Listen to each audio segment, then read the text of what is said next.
Good morning, everyone. It is March 27th. Here is your morning news rundown. To all those who have become paid subscribers to my Substack or sent one time donations via Venmo to Aaron Parnas, thank you so much for supporting my work. This morning recap is going to be about 4 or 5 minutes in length, so let's just jump right into it.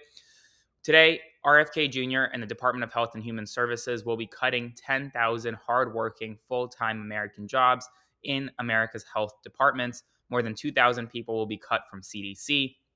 More than 3,000 people will be cut from the FDA. It These cuts are on top of the 10,000 jobs that were already kind of cut with voluntary resignations from the Department of Health and Human Services. So in total, 20,000 jobs will have been removed by the end of the day at the Department of Health and Human Services.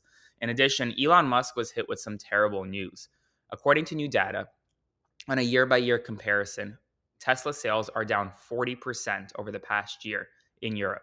In that same time period, Tesla or EV sales generally are up 26%.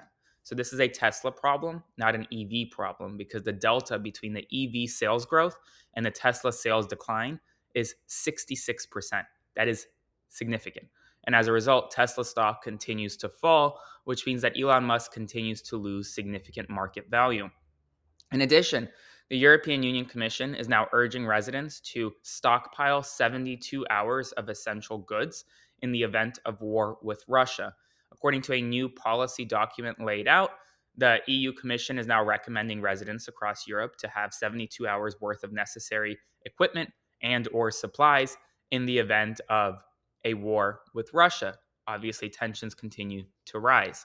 Moreover, Donald Trump seemingly does not know about the Lithuanian or the American soldiers who have maybe passed away in Lithuania. Yesterday, I reported that NATO Secretary General said that 4 American soldiers died on the border of Belarus and Lithuania. Today, it's unclear whether or not they have fully passed away or whether or not search and recovery efforts are still ongoing. But when asked essentially, well, what's happening about these soldiers, Donald Trump said that he had no idea where those soldiers were or who those soldiers were, essentially. So it's very interesting that an American president would not know about 4 American soldiers who potentially died.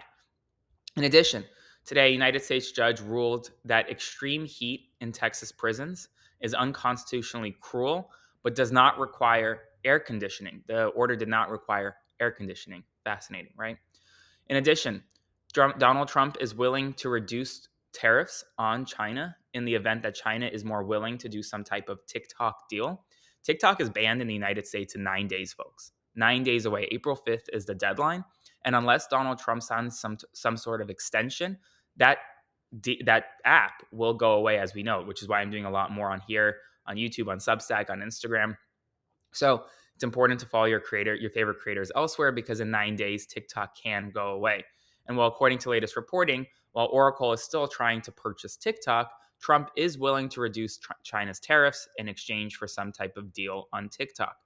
In addition, speaking of tariffs, Donald Trump has imposed 40 or 25% tariffs, across the board tariffs, on all automobiles that are being imported into the United States. That will raise car prices for all Americans who are trying to buy a vehicle.